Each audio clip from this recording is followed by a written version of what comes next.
The next one is privacy policy. So as a company, we collect confidential data from the employees or contractors. So these are PIIs, or we call it as personally identifiable information. And securing this is a top priority of a company. So this policy outlines that what are the steps taken. So when we collect a PII, how we process, store, and how we can transfer it to some other department. So as we are dealing with Malaysian-based entity, we follow something called as Malaysian PDPA or Personal Data Protection Act. So it was in 2010. So there may be some amendments. So this policy applies to anyone employed or conducting business for Juristec, including all employees, management, third parties. And these are the roles and responsibilities. We do have some one more role here, which is data privacy officer. So if your company has data privacy officer, then you need to include that officer here also. And that officer can review and audit this policy.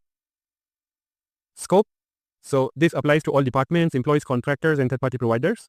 So any form of PII, so like name, address, social security numbers. In Malaysia, we have this MyCat, driving license and passport numbers, financial information, biometric data. So these are all PIIs, okay?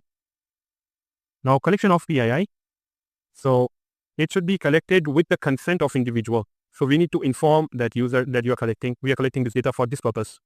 And these are all the steps we follow. These are the same as of GDPR. We have purpose, limitation. We should inform what's the purpose of collecting these PIIs. It should be with the consent of the individual.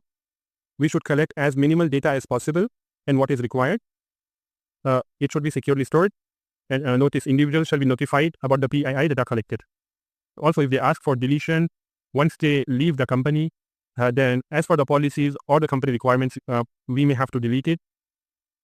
So processing of PIIs.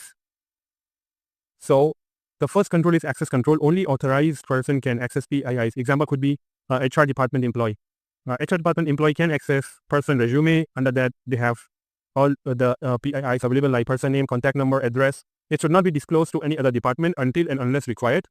So confidentiality, accuracy, PII should be accurate, complete, and up-to-date. Retention and integrity. Storage of PII. So it should be encrypted and stored for both data at rest. So if you are storing at some hard disk, it should be encrypted. And in transit. In transit, we use HTTPS, so it will be encrypted. Access control. Backup. So regular backup should be taken for this PII.